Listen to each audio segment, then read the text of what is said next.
Hello and welcome to the special conversation with Venkatesh Iyer. Many congratulations for the IPL win. First reactions, wasn't an easy season for you, but the kind of impact you made in the second half of the season reeks fantastic resilience, courage, commitment, determination, including yesterday. But first thoughts. Very happy, obviously, to touch the trophy once again. Feels very special, and it's even more special when things don't go your way, but you fight through it and somehow earn not just the trophy but also the respect of your colleagues. That's actually something very special. That was the question, Venki. I mean, it wasn't an easy start. Take me a little bit in depth. What was it like? How difficult was it for someone who has been there, as a top player, not being able to get that many opportunities, but then the comeback? Just give me a little bit more in detail. It's a learning curve, obviously. When I'm picked in any team, I'm obviously I would think that I'll start and this is going to be my role and whatnot. My entire preparation is like that. But to understand that that's not necessarily true here, and I'll be, maybe a second choice or backup as they call it these days. That gave me a different sense of understanding. But it also taught me, as you said, a little bit of resilience that, okay, if it's not as if I'm not going to play at all, because there are hardly seasons where the team that is playing, the playing 11 initially plays the entire tournament, because obviously it's a long tournament, injuries, form, all these things do happen. My only job was when I was biting that time, my only job was to be ready when the opportunity presents itself, because to sit on the bench is one thing, but to sit on the bench with a purpose, wanting to contribute and to bring something to the table for the team environment is what I was aiming at. And that one match, both of us, I mean, I did write a piece as well. I mean, that one match where you played as impact player, unfortunately wasn't able to get going, and the kind of social media vitriol that was heaped on you, having faced abuse myself, I can say these things are not easy. Do they impact you? Were you able to kind of insulate and, how did you react to that and then the comeback? Tell me about that. To say that it did not impact me would be wrong. It does impact everyone. But yeah, to react to it is something that I would never do, because I've maintained it time and time again. This is my life, my career, and I'm completely accountable for it, and I'm taking care of it. If I've done bad, I don't need people to tell me that I've done bad. I know it. I understand cricket enough. But yeah, abuse and all, it's gonna be there. You know it. If you do well, people will talk. If you don't do well, people will talk. The only thing that you can do is control your efforts, control your attitude. More than efforts, control your attitude. That's what I've been trying to do. I'm very lucky that I was in an environment that suited my attitude and my approach towards the game. So I was really happy. Never felt like I'm away from the setup. Never felt like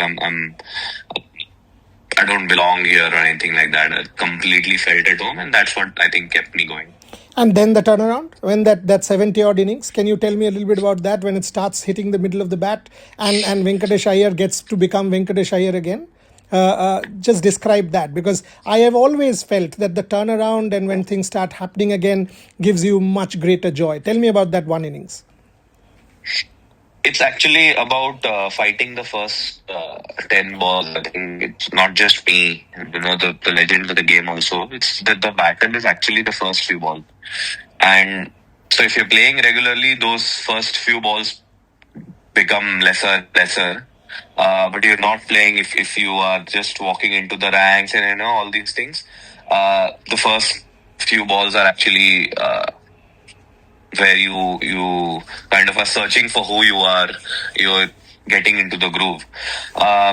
Fortunately for me, I was batting alongside Virat in that game, and the platform was set, so I was able to not chew up a few balls, but yeah, I was able to take my time.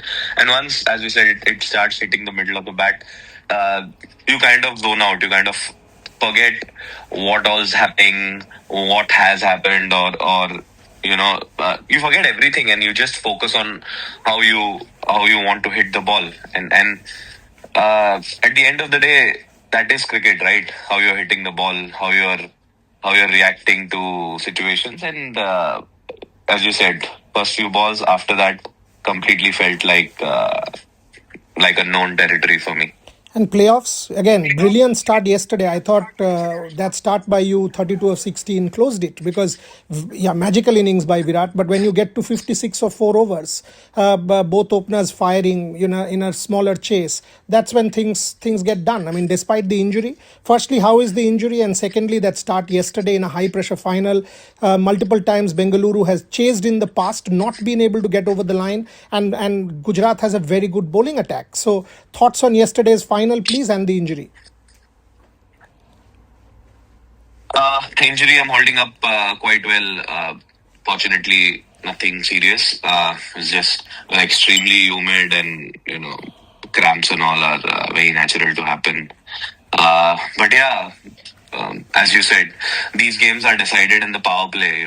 Had it been a 2-10, 2-20 sort of game, the approach would have been different. Not that it would have been less aggressive, but you gotta keep going and maintain a run rate throughout the game.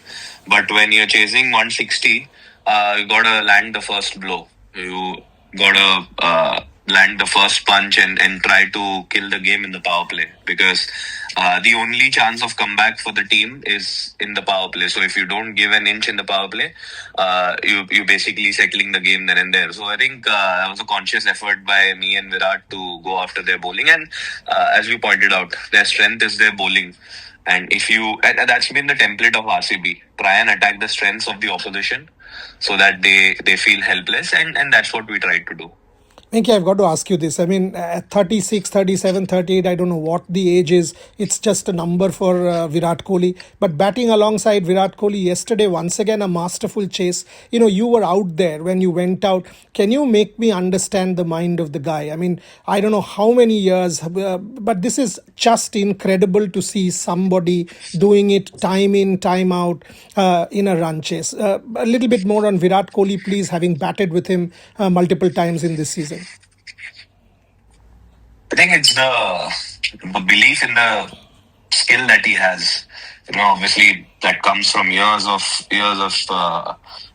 working hard and understanding the game. Whatever situation we want to be in, that person has already seen that situation and has understood it. We were calm throughout, even after losing a couple of quick wickets, because we knew Virat is there.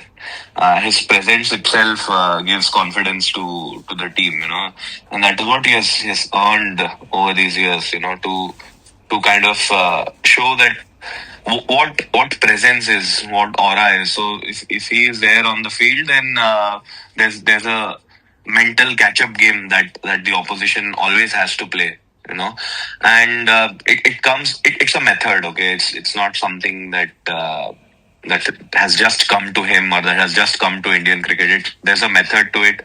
There's a method to his practice, the way he approaches the game, high on energy all the time,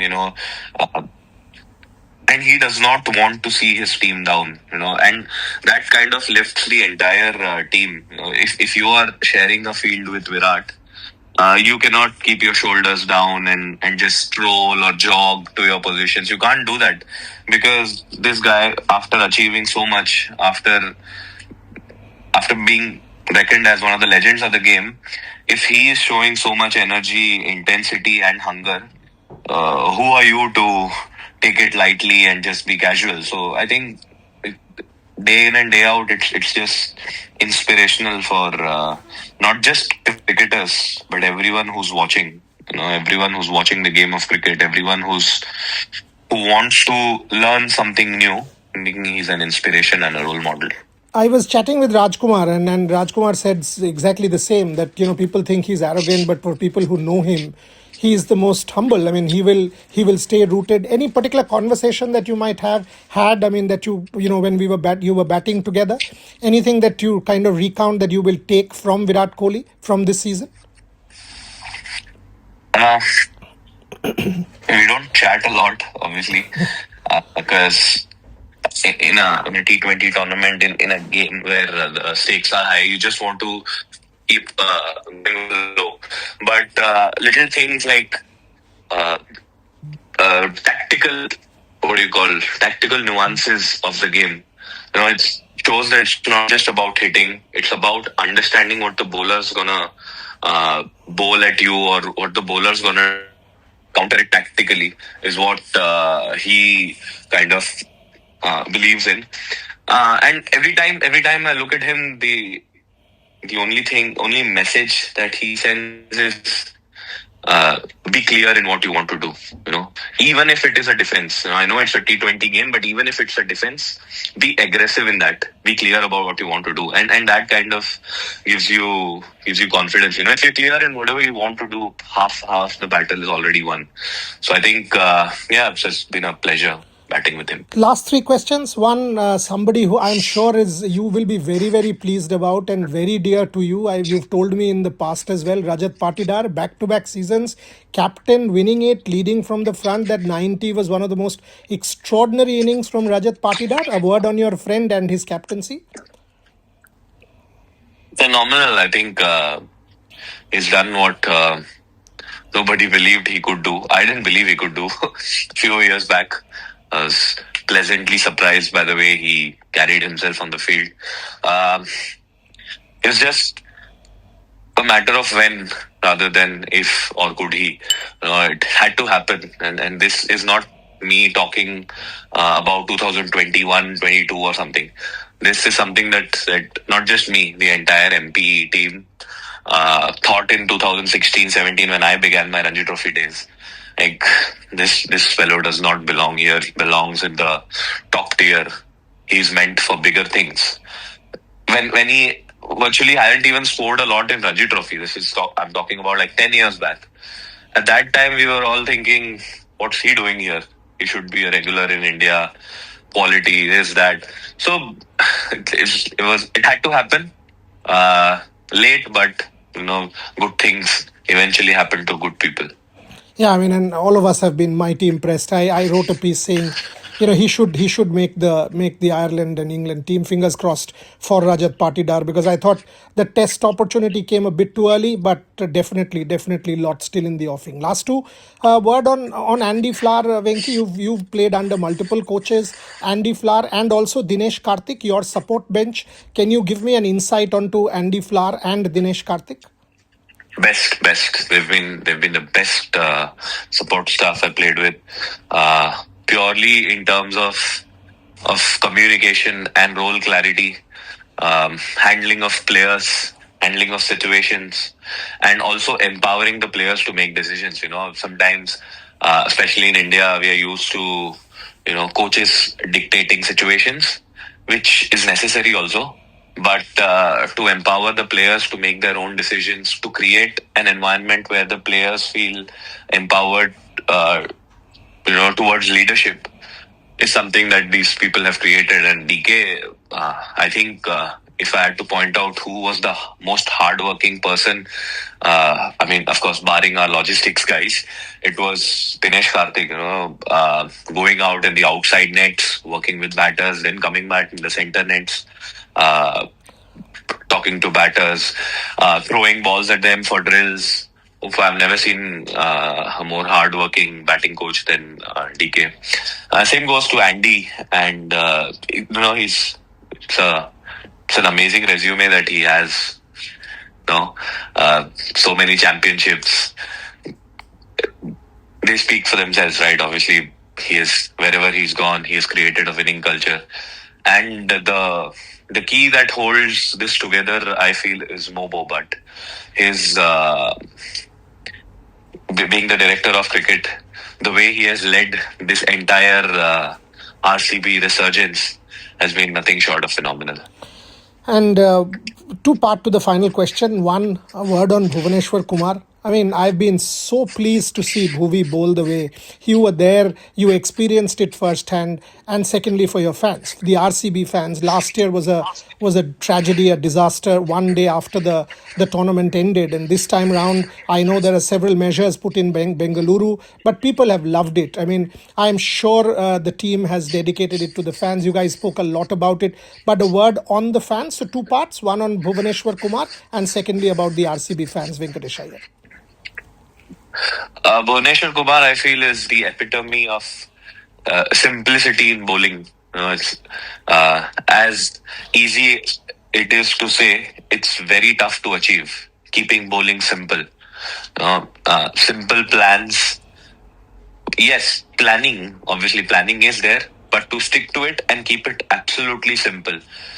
So much so that it inspires the other bowlers to kind of get back to what we used to do in our childhood days. Simple bowling. Stick to your lens, stick to your plans, and keep moving forward. Don't get rattled if the batter comes hard at you. It. Simplicity. For me, he was the MVP of the tournament. Obviously, Vaibhav, no words for him.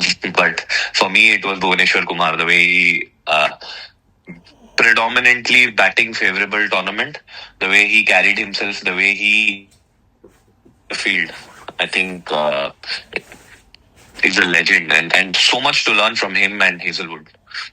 And as far as the fans are concerned, I've played a few finals before. This one felt totally different.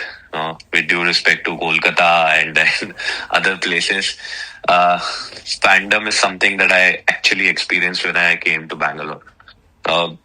People from Delhi, Patna, Chennai, and remote places, they're fans of RCB, and the love that RCB players and even ex players get, it's really unbelievable. People doing pujas and artis for RCB so that RCB wins in the final. People must have actually slept very peacefully last night knowing that RCB has won. This is fandom on a very, very different level. This is something that I've never experienced before. So yeah, I'm really happy that I was able to be a part of something extraordinary. As I told you, I've touched the trophy once. I know how it feels. I know how happy people are. But this was just out of the world.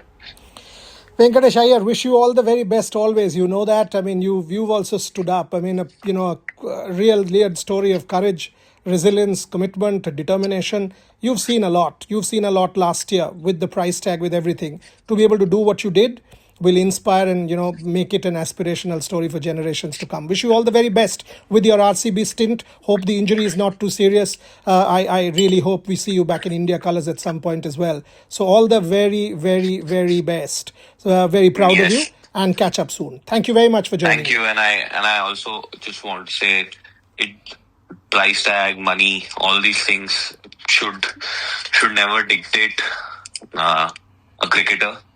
It's every cricketer works hard irrespective of what he's been picked for. It can be a 20 lakh contract, can be a 25 crore contract. People sometimes fail to understand that. But irrespective of what comes your way in the bank account, the hard work is still the same. It does not mean having more money reduces your hard work. Virat Kohli being an example of that, the hardest working cricketer I've seen. But I also saw a Vihan Malhotra or a Kanishk Chauhan working extremely hard on their skills, being base contract picks. So that amount should never dictate how you look at a person. So yeah, that's my message. Very, very, very, very apt message. Very, very pertinent message. I wish you the very best. You know that. Catch up soon. Thank you very much for your time. I appreciate you joining me. Thank you. Thank you. Thank you. Thank you very much. Bye. Bye.